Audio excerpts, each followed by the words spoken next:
महान वैज्ञानिक होने और देश के राष्ट्रपति बनने के बावजूद एपीजे अब्दुल कलाम में हमेशा एक आम आदमी की जिंदगी जीने की चाहत थी और यही उन्होंने कोशिश की। देखिए उनकी जिंदगी के ऐसे कई किस्से जो उनकी दरियादिली की छाप छोड़ते हैं। डॉक्टर एपीजे अब्दुल कलाम साल 2002 में राष्ट्रपति बनने के बाद पहली बार केरल गए थे। उस वक्त केरल राजभवन में राष्ट्रपति के मेहमान के तौर पर 2 लोगों को न्योता भेजा गया। जानते हैं कौन थे ये दोनों मेहमान? पहला मोची और दूसरा एक छोटे ढाबे का मालिक। दरअसल कलाम काफी दिनों तक केरल की राजधानी तिरुवनंतपुरम में रहे थे।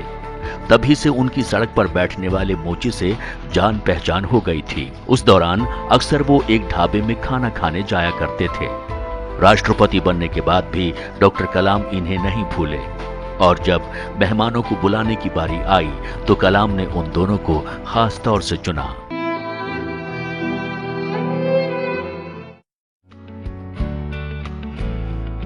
डॉक्टर कलाम ने कभी अपने या परिवार के लिए कुछ बचाकर नहीं रखा। राष्ट्रपति पद पर रहते ही उन्होंने अपनी सारी जमा पूंजी और मिलने वाली तनख्वाह एक ट्रस्ट के नाम कर दी। Providing urban amenities to rural areas यानी पूरा नाम का ये ट्रस्ट देश के ग्रामीण इलाकों में बेहतरी के लिए काम में जुटा हुआ है। अमूल के संस्थापक और देश में श्वेत क्रांति लाने वाले डॉक्टर वर्गीस कुरियन ने इस बारे में डॉक्टर कलाम से पूछा तो उनका जवाब था, चूंकि मैं देश का राष्ट्रपति बन गया हूं, इसलिए जब तक जिंदा रहूंगा सरकार मेरा ध्यान आगे भी रखेगी ही, तो फिर मुझे तनख्वाह और जमा पूंजी बचाने की क्या जरूरत। अच्छा है कि ये भलाई के काम आ जाए।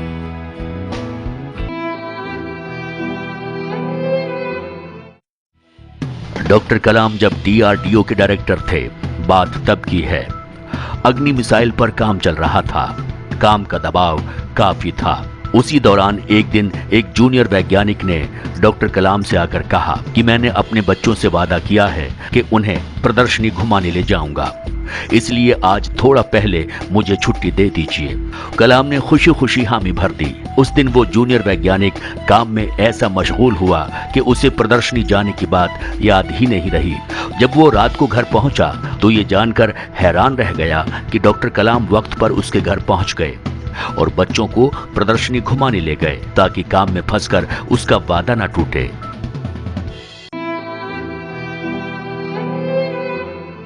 देश के सर्वोच्च पद पर पहुंचने के बाद भी डॉक्टर कलाम को गुरूर कभी छू नहीं पाया था। साल 2013 का किस्सा सुन लीजिए।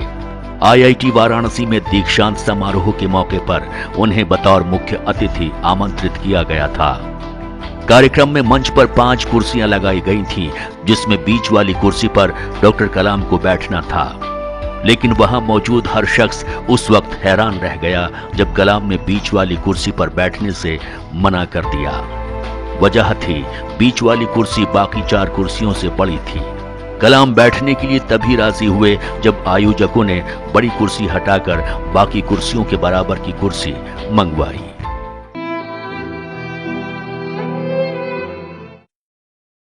डॉक्टर कलाम कितने संवेदनशील थे, इसका वाकया डीआरडीओ में उनके साथ काम कर चुके लोग बताते हैं। 1982 में वो डीआरडीओ यानी भारतीय रक्षा अनुसंधान एवं विकास संस्थान में डायरेक्टर बनकर आए थे।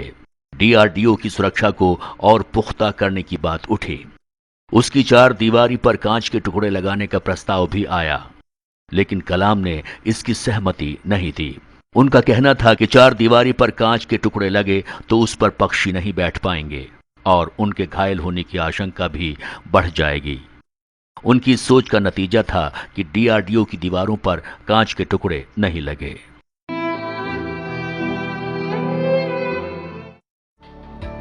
एक बार डॉक्टर कलाम को एक कॉलेज के कार्यक्रम में बतौर मुख्य अतिथि शरीक होना था। उस वक्त तक वो राष्ट्रपति तो नहीं बने थे, लेकिन डीआरडीओ में एक बड़े पद पर थे और सरकार के सलाहकार भी थे। कार्यक्रम से एक दिन पहले रात में ही कलाम को कार्यक्रम की तैयारी देखने की इच्छा हुई। वो बिना सुरक्षा लिए ही जीप में सवार होकर कार्यक्रम की जगह पहुंच गए और वहां मौजूद छात्रों से बात की। वीआईपी तामझाम से उलट डॉक्टर कलाम के इस अंदाज ने छात्रों का दिल जीत लिया।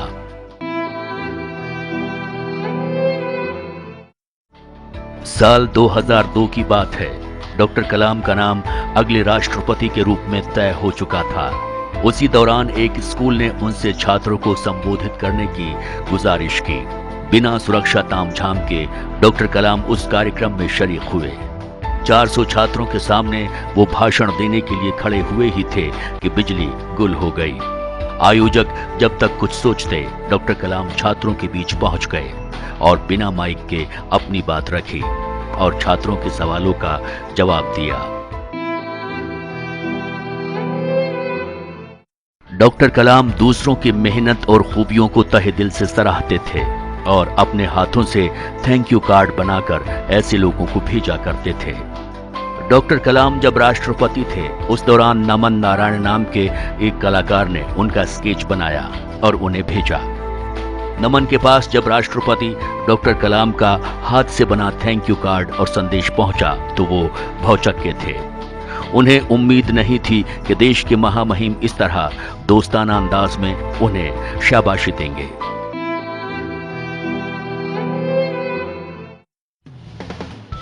डॉक्टर कलाम में एक बड़ी खूबी ये थी कि वो अपने किसी प्रशंसक को नाराज नहीं करते थे। बात पिछले साल की है।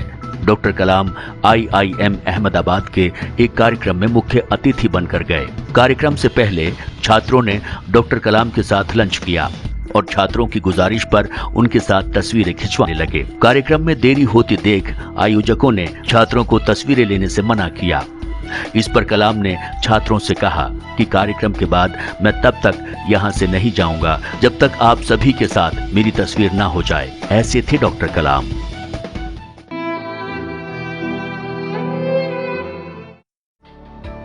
मिलने आने वाले बच्चों को डॉक्टर कलाम अक्सर अपने बचपन का एक किस्सा बताया करते थे। किस्सा तब का है जब डॉक्टर कलाम करीब 8-9 साल के थे। एक शाम उनके पिता काम से घर लौटने के बाद खाना खा रहे थे। थाली में एक रोटी जली हुई थी। रात में बालक कलाम ने अपनी मां को पिता से जली रोटी के लिए माफी मांगते सुना। तब पिता ने बड़े प्यार से जवाब दिया, मुझे जली रोटियां भी पसंद हैं। कलाम ने इस बारे में पिता से पूछा तो उन्होंने कहा, जली रोटियां किसी को नुकसान नहीं पहुंचाती हैं, कड़वे शब्द जरूर नुकसान पहुंचाते हैं। इसलिए रिश्तों में एक दूसरे की गलतियों को प्यार से लो और जो तुम्हें नापसंद करते हैं उनके लिए संवेदना रखो, उनके लिए संवेदना रखो।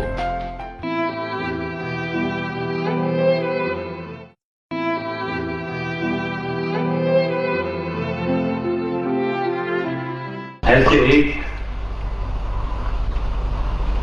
अनमोल रत्न,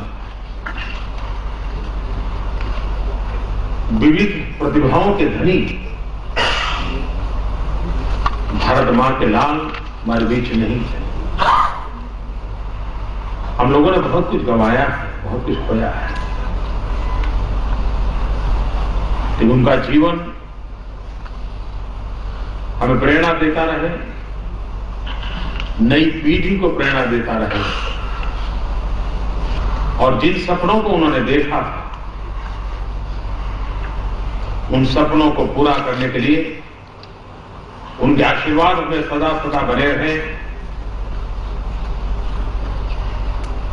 परम शक्ति हमें आशीर्वाद देती रहे और हम उनसे प्रेरणा पाकर के संकल्पबद्ध होकर के उनके पथ चिन्हों पर कुछ न कुछ कदम चलने का प्रयास करें। यही उनके प्रति उत्तम से उत्तम श्रद्धांजलि